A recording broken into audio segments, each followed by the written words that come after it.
Saya ada satu cerita. Bagaimana sedekah juga menjaminkan husnul khatimah. Ada seorang,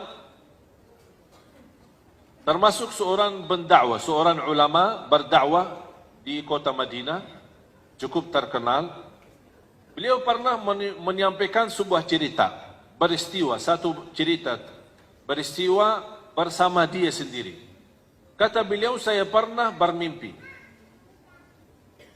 Dalam mimpi itu, saya melihat nomor HP seorang dengan nama. HP dan nama. Dan ada sebuah suara panggilan di dalam mimpi itu, hubungi orang itu dan ajak dia umrah. Dia kaget. Malam pertama, sadar bangun, ya biasa-biasa aja. Tidak ada respon. Malam yang kedua, sama terulang lagi. Malam yang ketiga, terulang lagi. Sampai 3 kali. Nama jelas, nomor HP jelas, hubungi dia dan ajak dia umrah. Kata ulama itu berdakwah, akhirnya di hari yang keempat, saya telefon.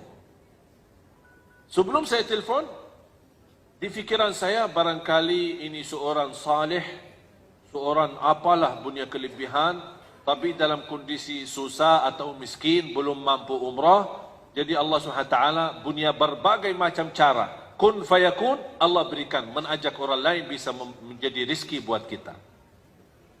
Itu fikirannya. Telepon, Assalamualaikum fulan, ya fulan. Betul, sesuai nama yang ada di dalam mimpi. Tolong alamatnya di mana, saya ingin bertemu. Boleh, kasih alamat, ingin ketemu. Begitu dia tok pintu, dibuka pintu sama orang biasa-biasa aja.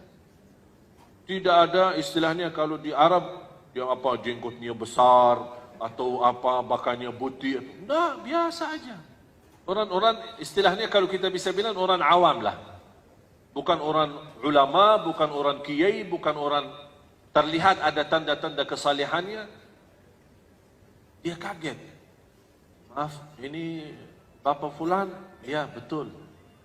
Ini nomornya HP-nya ini? Ya, betul. Ada apa? Dia bingung mau menyampaikan bagaimana ini. Orangnya nampaknya biasa-biasa aja. Habis itu karena ini sudah mimpi dan itu ada pesan, dia sampaikan. Jujur saja saya melihat mimpi 3 kali. Diperintahkan, diajak kamu umrah. Dan bukti ini nomor HP dan ini nama. Kata beliau sebentar. Masuk ke dalam, balik lagi. Boleh ajak saya umrah, tapi ada satu syarat. Dia tinggal di Madinah. Satu syarat. Hari ini berangkat dan pulang hari ini. Itu syaratnya. Dia kaget. Nampaknya orang biasa aja. Kayak ini tidak mau lama. Kalau orang saleh biasanya suka lama. Suka lama kita nak suci, mau apa itu? Keburu pulang. Kalau ada orang bisa 1 tahun umrah, ya enak daripada 9 hari travel. Mau nggak 1 tahun umrah? Tapi biaya sama dengan 9 hari. Tak mau bayar 1 tahun. Tapi subhanallah, banyak jamaah kita yang mendapatkan kemudahan bisa ke tanah suci, tapi terlihat mereka banyak di pasar daripada di masjid. Sibuk belanja. Karena dia tidak merasa nikmat dapat kemudahan ke tanah suci. Beda sama orang yang sepanjang hidupnya berdoa. Kalau sudah 2 kali, 3 kali sudah terjadi kebiasaan. Itulah ibadah yang kebiasaan itu bahaya. Beda sama ibadah, ada rasa merindukan. Merindukan Ka'bah, merindukan makam Rasulullah SAW, merindukan Masjid Nabawi, merindukan. Beda rasanya. Habis itu sepakati, sudah diajak umrah. Tahu-tahu kata ulama itu, tahu-tahu saya temani perjalanan biasa-biasa aja sampai ke Makkah. Mampir ke Miqat di Madinah bin Ali. Sana ganti baju di sana, ihram semua segala, terus lanjut perjalanan sampai ke Makkah. Begitu langsung sampai Makkah, langsung cepat-cepat, ayo cepat-cepat kita mau cepat pulang. Itu bahasanya. Terus tawaf, selesai, Safa Marwah selesai, cukur, tahallul, lepas ihram, pakai baju, udah ya, ayo yuk kita pulang. Astagfirullah, kaget. Apa rahasia di belakang orang itu? Pas begitu kami jalan kaki menuju ke parkir mobil untuk siap-siap pulang. Tiba-tiba orang itu, maaf, saya mau balik lagi ke masjid. Astagfirullah. Oh sebentar, cepat sebentar mau balik lagi. Sebentar aja, saya ada keinginan sekali, tahu muncul di dalam hati saya, ingin sekali mau salat 2 rakaat.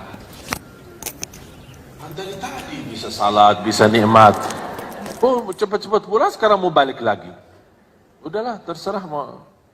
Tapi tidak apa-apa kalau mau nginap. Tidak, salat 2 rakaat langsung pulang. Udah, terserah, ikutin. Pas dapat, apalagi kalau musim lagi sepi, habis haji, biasanya habis haji langsung sepi banget. Pas sampai ke sana, habis cium Al-Hajarul Aswad, kemudian dia salat di depan Ka'bah. Salat 2 rakaat. Kata ulama itu saya perhatiin. Salat pertama, baca ruku, sujud. Rakaat kedua, berdiri, ruku' dan sujud. Pasti sujud yang terakhir, lama sujudnya. Pas saya datang, lama, terasa lama banget, bukan biasa. Ini dari tadi cepat-cepat malah. Kok ini kok terakhir kok lama? Oh barangkali mau berdoa. Tapi terlihat lama, bukan biasa. Didekatin, digerakkan, ternyata sudah meninggal dunia. Allah subhanahu wa ta'ala.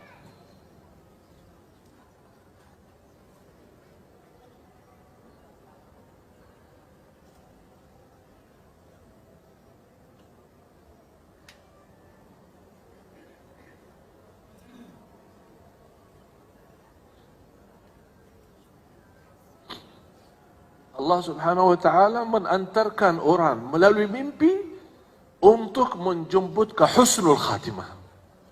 Itulah cara Allah subhanahu wa ta'ala yang kita tidak bisa tahu. Tidak bisa tahu. Allah maha baik, bahkan terlalu baik sama manusia. Inilah diantaranya seorang susah payah, tidak punya kemampuan bisa berumrah. Allah hantarkan melalui mimpi. Bisa diajak umrah. Bahkan dihantarkan ke Makkah, ke tanah suci supaya dapat husnul khatimah di sana. Inilah cara Allah. Kalau Allah berikan izin husnul khatimah, tidak ada yang bisa membindahkan husnul khatimah itu. Orang biasa, orang awam, bukan seorang apa kelebihannya. Habis meninggal dunia, dia kembali langsung ke Madinah bertemu keluarganya. Apa cerita di belakang ini orang? Apa cerita? Apa rahasia? Ternyata Bapak Ibu ada satu. Ini yang Allah gambarkan. Mereka selalu berinfak secara diam-diam maupun sembunyi. Kata istrinya, setiap kami masak makanan, beliau selalu tegaskan ke saya tidak mau makan dan haram makan itu bagi saya. Sebelum tetangga saya, seorang ibu tua tidak punya siapa-siapa yang layanin, sebelum si ibu tua ini makan dulu. Habis dia makan, baru saya makan sisanya. Itulah kelebihannya hanya satu.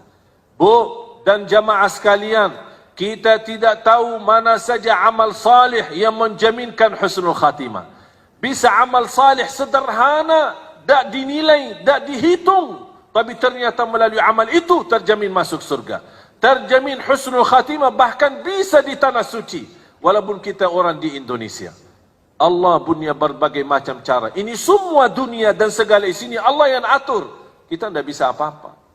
Oleh karena itu jamaah sekalian, ketika kemarin saya di Hong Kong, saya terharu sekali kepada seorang wanita pembantu.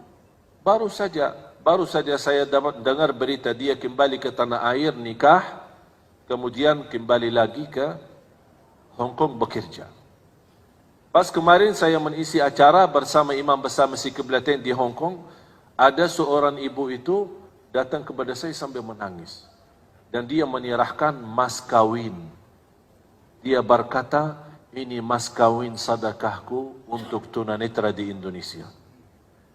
Seorang pembantu yang baru saja nikah, belum menikmati mas kawinnya, dia sudah mensedekahi. Bahkan ada satu lagi, Di antara mereka yang menjadi tenaga kerja. Mereka pergi ke sana tinggalin keluarga istri karena dia butuh mencari nafkah dan rezeki. Dia mengikhlaskan gaji 1 tahun. Dan dia mohon kepada saya, mohon diterima. Saya berdoa, ya Allah, mohon diterima mereka ini. Inilah kadang-kadang jamaah sekalian, ada amal salih yang kita tidak pernah hitung, tidak pernah kita fikirkan. Tapi ternyata melalui amal salih itu bisa membahagiakan orang lain, bisa berguna bagi orang lain. Wallahi, dengan kun fayakun, Allah berikan pahala yang begitu luar biasa.